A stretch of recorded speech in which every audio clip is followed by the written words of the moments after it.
Hello, this is Ms Beth from the Peters Township Public Library, and today I'm doing a little tutorial for our Teen and Tween Take and Make for August.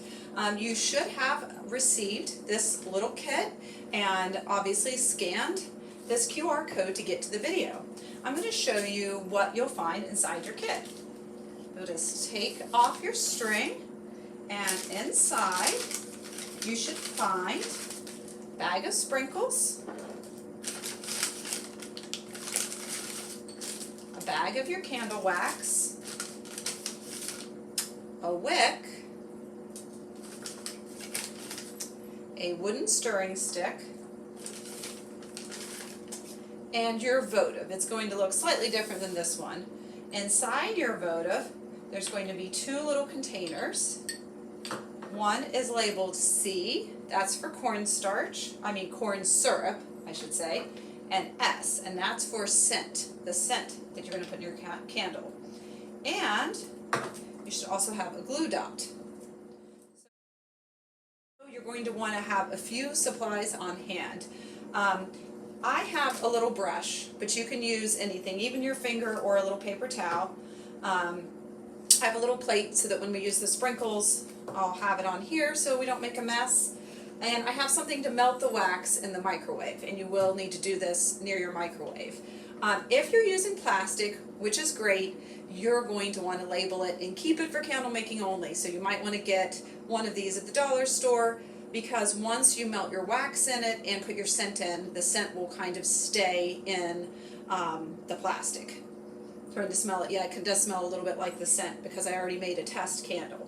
The other thing you're going to need at home are 2 pens or 2 pencils and 2 rubber bands. And what we're going to do with these is we're going to make a wick holder. So instead of buying a fancy wick holder, we're just going to loop the rubber band around the 2 ends, and then you'll see later how we use this to hold the wick in place when the candle's drying and curing.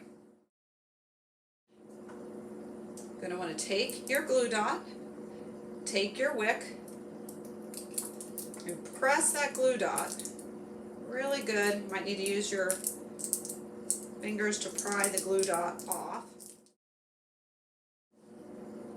The very center, press it down good. And next you're going to take your C, your cornstarch, and you're going to paint the inside of your votive holder with the cornstarch, because what you're going to do is put your sprinkles around the outside. So you want to paint the inside, whether you have a brush or even if you want to use your fingers, but your fingers might get a little sticky. Or you could even use a little plastic baggie and kind of put it over your hand and use that as like a little glove. And you don't have to go all the way up, because your candle, as you can see here, doesn't go all the way to the top. So go about 3/4 of the way up with the cornstarch. I keep saying cornstarch, corn syrup.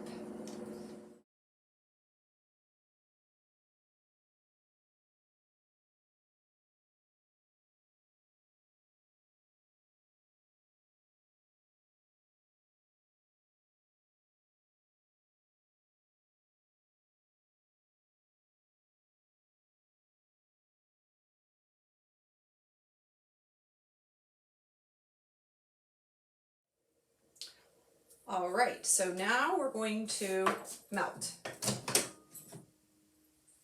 Put it in your microwave, and let's start with 1 minute. And what you're doing is you're just waiting until it gets clear and totally melted. And then you're ready to put your scent in and pour it. So we're going to let it melt. Alright, so I just want to show you how this is looking. I don't know if you can see in here, it's starting to melt, but we want it to be totally melted. You don't want to see any of this white stuff. You want it to be totally clear. So this is a slightly larger quantity of wax because I have a slightly different shaped votive that's a little bit bigger than the one you'll have in your kit. And I'm using a different microwave than I used on the first one. I'm not putting it on a special setting, but it is a different microwave. I think it's an older one. It might not be as powerful. So I just recommend start with a minute. You can use your wooden stir it, and just keep working on it. Keep putting it in 30-second or less intervals until it's totally clear. So I've got to put this back in and see how it goes. All right, we're ready now. You can see it's totally liquid. So, in preparation for pouring, we're going to take our wick holder and just actually make sure this is tighter. I had this turned and it was not making it tight enough. So you can actually kind of pry this apart a little bit. You're going to just let it rest there. So it's going to keep the wick in place. Then you're going to take your scent. It'll be in this container. I actually might use another container when I make these kits, because I'm noticing that some of it evaporates because there's so much airspace, and I don't want that to happen. But either way, whatever container your scent comes in, make sure that you make your kit pretty soon, because the scent, these oils, these fragrance oils, might evaporate. If you wait too long, you might not get a lot of scent because it does evaporate when it's not in the big bottle. So I'm going to add them directly from the bottles since I have them here at the library.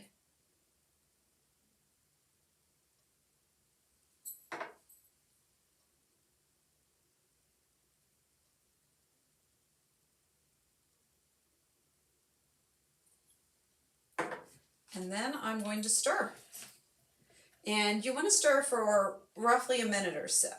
So this just helps get the scent, the fragrance oil, all the way through and mixed in good. And it also helps the wax cool down just a little bit to a better temperature for pouring. Okay? And just a couple other things I can tell you while we're stirring and waiting for this to cool down. What you can do after you pour, you just want to kind of leave your candle still and let it set up. And I have this candle here, shows you what it looks like when it's done. It's a nice white color. You can even trim, you'll trim the wick, but probably trim it to about here. So better for burning. You have to wait at least 72 hours for it to cure before you burn it. And then you do have some twine in your kit that you can use to tie around it and decorate. So I'm going to keep stirring this, keep letting it cool. It's probably been close to a minute, but I'm just going to go a little bit longer before we do the last step, which is pouring. All right, guys, this is it. The moment of truth.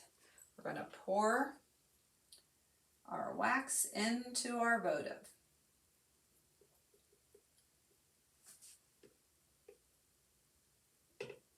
Now you're going to want to leave a little space at the top. I have a little more wax in here, and I've aired on the side. I'm probably giving you guys maybe a little bit extra, but I've measured it so it's pretty close. So you can see here it's just kind of clear and yellowish, but then it will dry this beautiful white color and hopefully smell great as you burn it.